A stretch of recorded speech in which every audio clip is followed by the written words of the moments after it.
South Africa's rapidly evolving political landscape has taken another dramatic turn after the Umkhonto we Sizwe party confirmed the appointment of Sifiso Mahlangu as its new national spokesperson, a move already being viewed by analysts as part of a deeper internal restructuring inside former President Jacob Zuma's fast-growing political machine.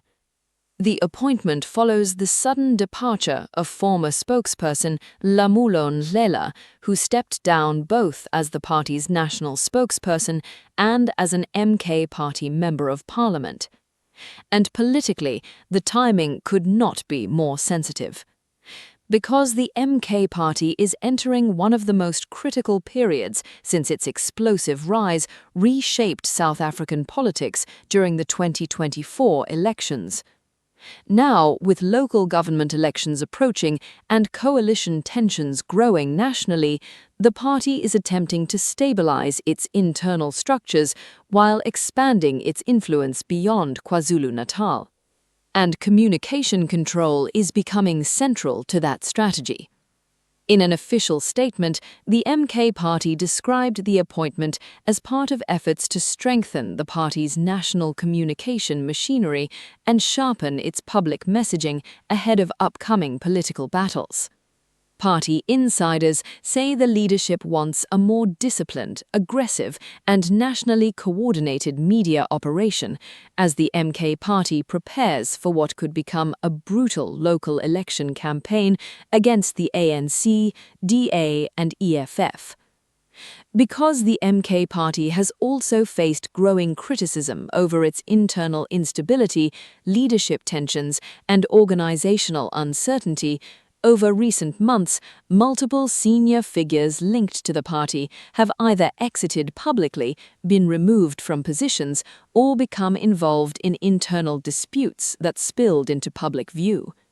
That turbulence has raised concerns among political analysts about whether the MK Party can successfully transition from a protest-driven movement into a long-term governing political force. And that is exactly why Mahlangu's appointment matters politically. The spokesperson role inside the MK Party is not merely administrative. It has become one of the party's most strategic and influential positions. Because in today's political climate, narrative control is power.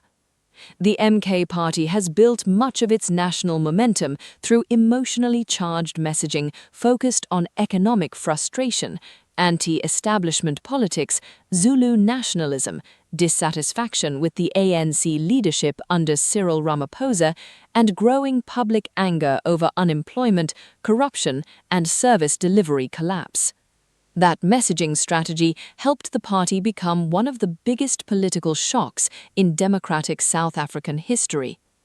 In KwaZulu-Natal especially, the MK Party dramatically disrupted the ANC's traditional support base by positioning Zuma as the symbol of resistance against what supporters describe as political betrayal inside the governing party. Now the challenge is sustaining that momentum nationally. And analysts say communication discipline will be critical.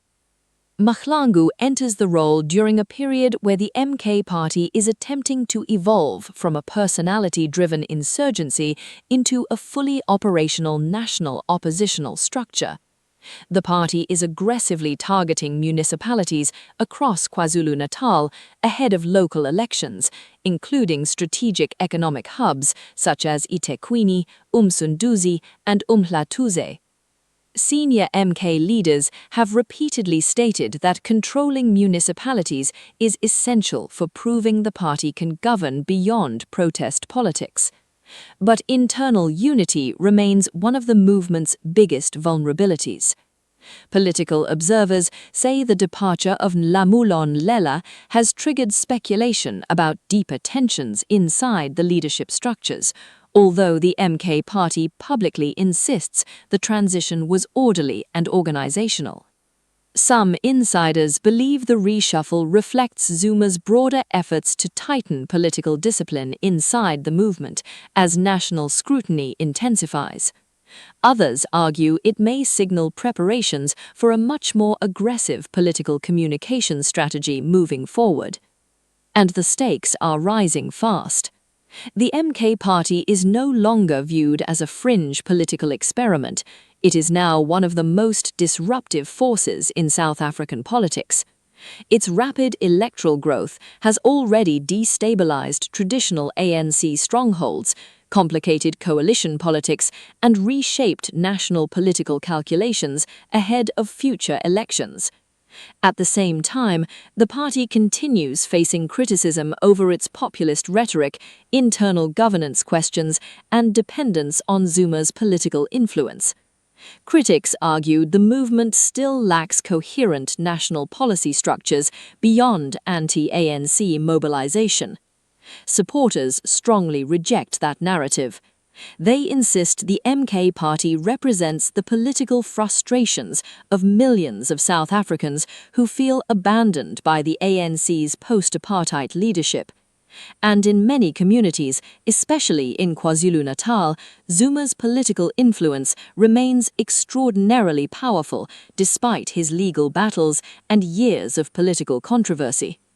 That influence is precisely what the MK party now hopes to convert into sustainable long-term political machinery, which means every strategic appointment matters, including who controls the microphone.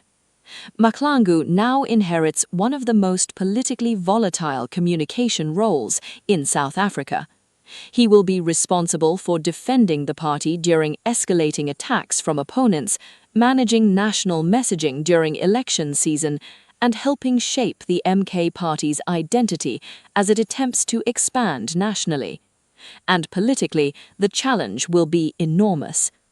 Because the closer the MK party moves towards real power, the more intense the scrutiny becomes. Every internal disagreement, public statement, and leadership reshuffle now carries national significance. And with coalition politics becoming increasingly unstable across South Africa, the MK party's next phase could determine whether it remains a protest movement or becomes a permanent force capable of reshaping the country's political future.